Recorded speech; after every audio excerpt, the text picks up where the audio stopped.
बारंबार प्रणाम। मेरा नाम सूरज कुमार। 21 मई 1991 को राजीव गांधी की हत्या कर दी गई। एक चुनावी रैली के दौरान तमिलनाडु में राजीव गांधी पर आत्मघाती हमला किया गया था। कहते हैं कि हत्या के 2 दिनों बाद भी अंदाजा नहीं लगाया गया कि यह हत्या क्यों हुई, कैसे हुई और किसने की। 2 दिनों की चुपचाप जांच के बाद पता लगा, जाहिर हुआ कि हत्या एक महिला ने की, जो मानव बम बनकर वहां आई थी। जब राजीव गांधी के पैर छूने के लिए झुकी, तभी उसने अपनी कमर में लगा बम का ट्रिगर दबाया और देखते ही देखते राजीव गांधी और उस हत्यारण समेत 18 लोगों की जान चली गई। भारत में 21 मई को राष्ट्रीय आतंकवाद विरोधी दिवस के रूप में मनाया जाता है। कहते हैं यह हत्या राजीव गांधी के प्रति लिट्टे प्रमुख प्रभाकरण की व्यक्तिगत दुश्मनी के कारण की गई थी। राजीव गांधी के प्रति प्रभाकरण की कड़वाहट, राजीव गांधी द्वारा श्रीलंका में भारतीय शांति सेना भेजने और भारतीय शांति सेना पर श्रीलंकाई तमिलों के खिलाफ अत्याचार का आरोप लगाने से और अधिक बढ़ गई थी।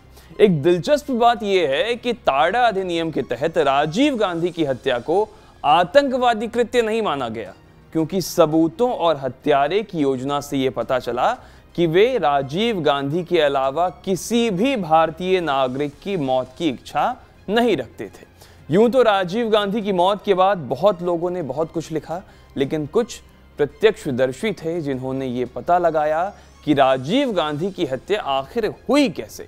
धमाके से मौत हुई या सब जानते थे, लेकिन धमाके में मानव बम का इस्तेमाल हुआ, इसका पता लगाया पी चंद्रशेखर ने। बम फटने के कुछ ही घंटे के भीतर तमिलनाडु फॉरेंसिक साइंस डिपार्टमेंट के डायरेक्टर पी चंद्रशेखर घटनास्थल पर पहुंचे। उन्होंने 2 दिन चुपचाप अपनी जांच जारी रखी। फिर 2 दिनों के बाद उन्होंने अपनी प्रारंभिक रिपोर्ट पेश की, जिसमें उन्होंने बताया कि बम को बेल्ट की तरह एक औरत ने पहन रखा था। उसने हरे रंग का सलवार कुर्ता पहना था। जब बम फटा, उस वक्त वो राजीव गांधी के पैर छूने के लिए झुक रही थी।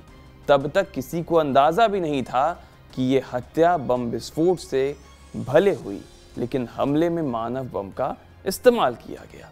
बाद में हत्या से ठीक पहले खींची गई तस्वीरों ने भी ये बयां कर दिया था कि मानव बम कोई और नहीं, वो महिला ही थी जो राजीव गांधी का पैर छूने के लिए झुक रही थी। जांच में डेनिम के कपड़े की बनियान मिली, जिसमें वेलक्रो लगा हुआ था। मतलब ये था कि बम को इसी में बेल्ट के जरिए लगाया गया था।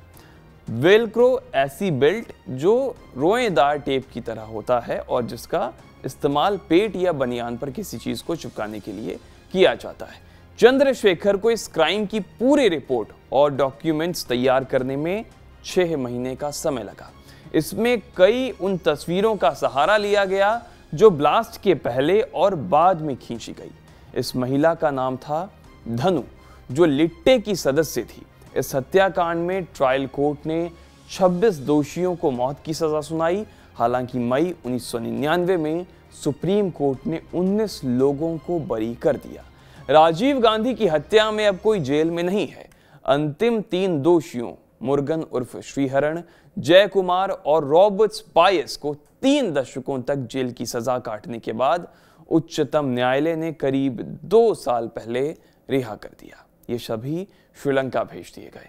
21 मई 1991 की रात 10:21 पर तमिलनाडु के श्री पेरम्बदूर में राजीव गांधी के साथ ये हादसा हुआ था। मंच पर राजीव के सम्मान में एक गीत गाया जा रहा था, राजीव का जीवन हमारा जीवन है। अगर वो जीवन इंदिरा गांधी के बेटे को समर्पित नहीं है तो वो जीवन कहाँ का। इंदिरा गांधी के प्रधान सचिव रहे पीसी अलेक्जेंडर ने अपनी किताब my days with Indira Gandhi में लिखा, इंदिरा गांधी की हत्या के कुछ घंटों के भीतर उन्होंने ऑल इंडिया इंस्टीट्यूट के गलियारों में सोनिया और राजीव गांधी को लड़ते हुए देखा था। राजीव सोनिया को बता रहे थे कि पार्टी चाहती है कि मैं प्रधानमंत्री की शपथ लूं। सोनिया ने कहा, हरगिज नहीं, वो तुम्हें भी मार डालेंगे। राजीव का जवाब था, मेरे पास कोई विकल्प नहीं है, मैं वैसे भी मारा जाऊंगा।